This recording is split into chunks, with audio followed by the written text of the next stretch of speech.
Hey, welcome back to the channel. So today I am sharing 3 personal stories from weddings for one main point that I want you to understand with this video. And that is, don't be afraid to vet your wedding vendors. I have seen wedding moments ruined that you can't redo, and they could have been avoided just by simply asking a few more questions. I'm gonna share with you a story of a DJ who hijacked a reception, a bride who thought she was being scammed, and finally, the worst wedding vendor I have ever worked with. So make sure you stick around till the end for that crazy story. So what does vetting your wedding vendors actually mean? It means going beyond looking at how many Instagram followers that they have. It means asking questions and clarifying about things that are important to you about what they're offering and what services they are promising you. Because as a wedding photographer, I've worked with a lot of vendors,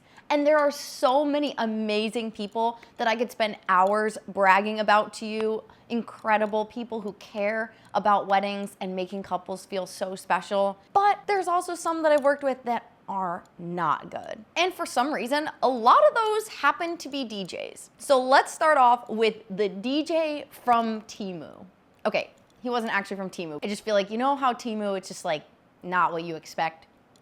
Yeah. So I get to this wedding reception and introduce myself to the DJ as usual. And off the bat, there weren't any major red flags. Seemed like a nice guy, right? Nothing too crazy. But then we get to the wedding toasts. And this guy, after a beautiful, heartfelt speech from the best man, another beautiful, heartfelt speech from the maid of honor, he decides to steal the show by opening up the mic to anyone who wants to share a speech themselves. Now, first off, I see the couple's faces and I can tell instantly that they did not approve this, okay? This was not something that they told the DJ they wanted. They were ready to get the party started, okay? And suddenly, this DJ is walking around with the microphone, trying, begging, practically harassing these guests to say something into the mic. It starts off with like 5 minutes of awkward silence, which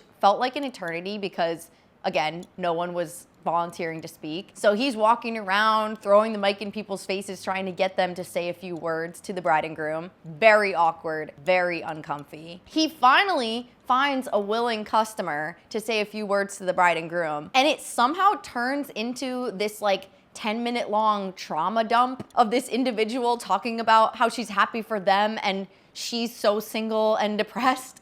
Yeah, it killed the vibe entirely. And you could tell, like, I could see the maid of honor just kind of being like, okay, well, great, like trying to move us on with the evening. Absolutely terrible. I mean, I'm telling you, this guy did not know how to read the room at all. And after the whole trauma dump awkwardness, suddenly the floodgates opened and more guests started wanting to share a few words, most of which was incoherent and not really celebratory of the bride and groom at all. It even turned into a Q&A with some guests asking them where they were taking their honeymoon. Just really entirely a horrible situation. And doing the photos, it was really hard because the DJ hadn't told me that he was gonna do this either.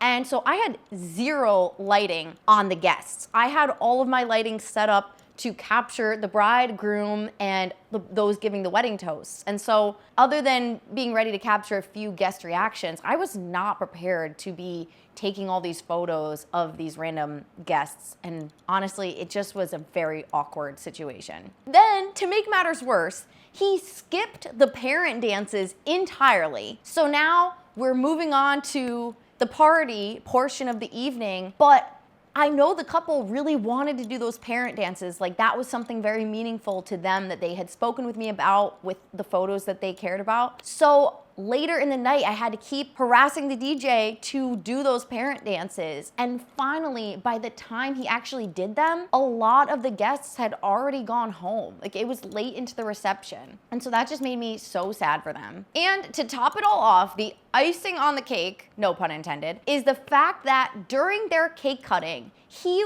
insisted on being in the background of a bunch of their cake cutting photos. Like, I was trying to move around to get a different angle so that he wouldn't be in the shots, but he stood behind the bride and groom. It was just so weird. Like, why did you feel the need to be in those photos? Like, I was getting so frustrated. I had to Photoshop him out of some photos, which took me so much extra time in editing and was extremely frustrating. Again, I don't understand the main character energy of wanting to be behind them. Even as I was signaling to him as I'm taking the photos to move out of the way, he did not pick up on it at all. Moral of the story, make sure that you look at reviews of your DJ. Maybe even ask someone who's hired them before, like, what was your experience like? And ask your DJ, what does the flow of the reception look like? Do you add anything, or is there any surprises or things you add in that I should know about? Make sure you ask those questions, because you don't want to find out on your wedding day that this person doesn't do what you want them to do. So 3 questions you should ask your DJ. 1, how do you handle the timeline of the reception? Second question is, do you stick to the timeline we created together? And third question, can we see a full reception flow that you've done? Really helps to know ahead of time and to have that conversation prior to your wedding day. Now, my second story is one of a very smart bride, one who was willing to have that open communication, and I am so glad that she did. So there was a bride who hired me for her wedding photography, and she lived out of state, and so she was just going based off of loving my portfolio, my website. So this bride reached out to me concerned because she had just recently seen photos that she recognized, that she saw in my portfolio on another photographer's page. So she's suddenly concerned because she's thinking, is my photographer scamming me? Did they steal these photos from a different photographer? Are they stealing their work? What's going on? I know I've seen these photos on your portfolio.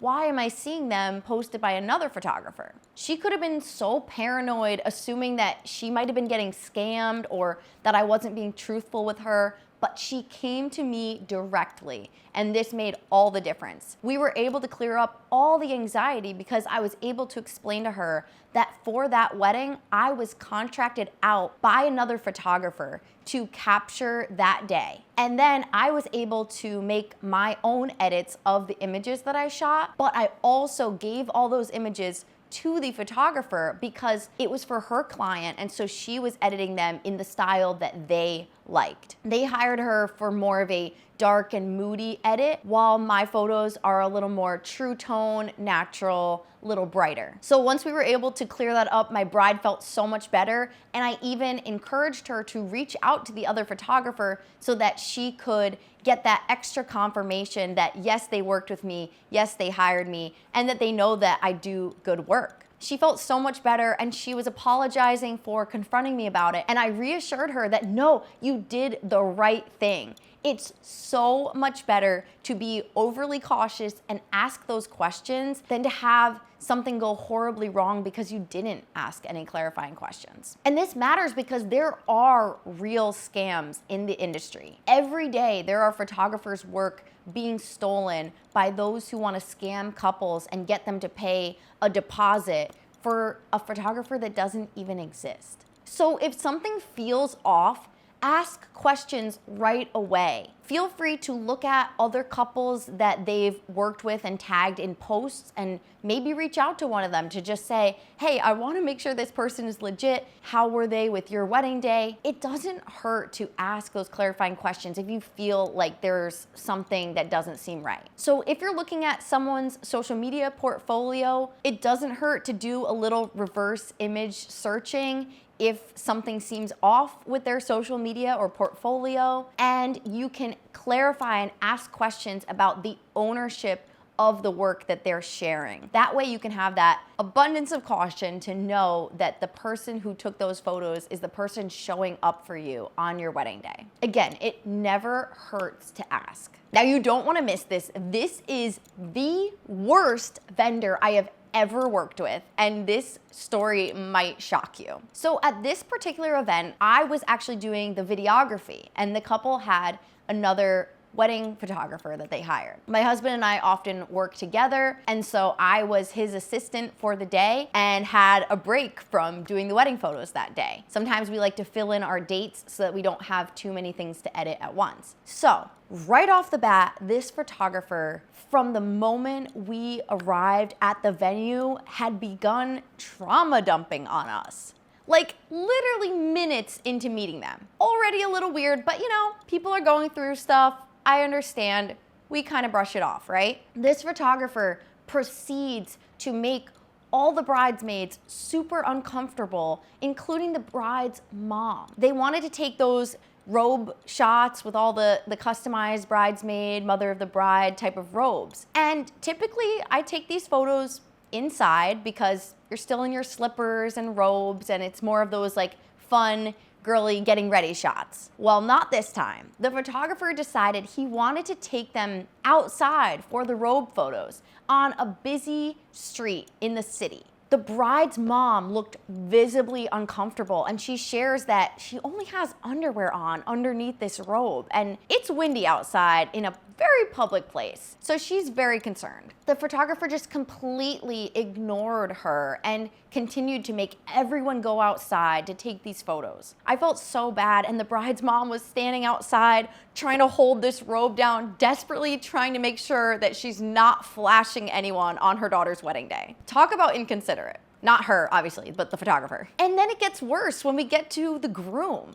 So we go to the groom and groomsman getting ready spot, and he proceeds to have the groom strip down for some of these getting ready photos. Now, I exited from the room because I did not want to be a part of that. So I couldn't see the groom's face or speak on how he felt about the situation. But given already the context of what I had seen, I feel like whether the groom wanted to do that or not, that was gonna happen. I don't know how that wedding gallery turned out or if those photos were included, but maybe the bride was in for quite a surprise in her wedding gallery. Regardless, what happened next completely shocked me. We were walking through the hotel, my husband and I keeping a good 20 feet distance behind the photographer because we already were like, we don't want to be associated with this. We were hired separately from the photographer. We don't have anything to do with this. And he proceeds to make a really weird and racist comment to one of the staff members at the hotel where we were shooting. I went back and checked in with the staff member later to ask if she was okay and if she felt uncomfortable by the comment that was made. She said she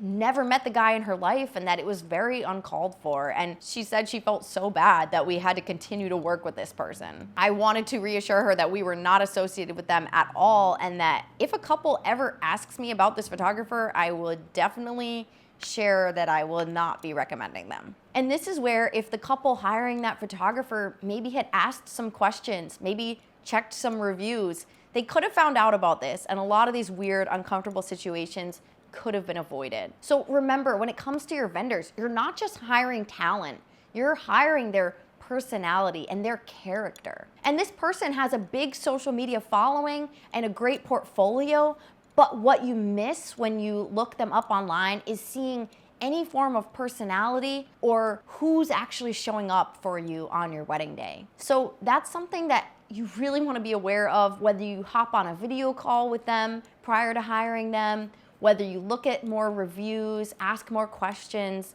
You definitely want to know and understand who is the person that's showing up on your wedding day, because they could take great photos, they could do great work, but if they make your wedding day uncomfortable for yourself and others, it's not worth it. I could share more, but honestly, I just don't even have enough time to get into everything that they did that day. But I just want to remind you and use this as a cautionary tale that you are hiring people that you want to respect your boundaries and to understand and champion what you care about on your wedding day, not just what they want to do, and not just someone that's going to steamroll over you and your wishes. A few practical tips are just to pay attention to how they communicate with you. Are they interrupting you, or are they giving you a chance to share your thoughts and opinions? Ask scenario-based questions, like, what do you do if my timeline falls behind? How do you handle special requests or things that aren't in your normal routine on the wedding day? And lastly, just trust yourself. Most of us have that intuition,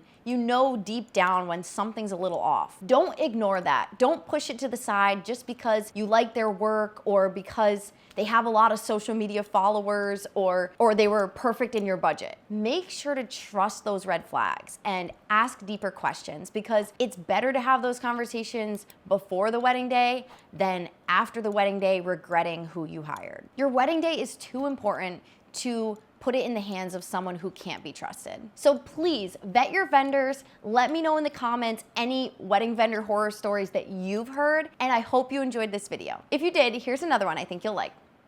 Like and subscribe.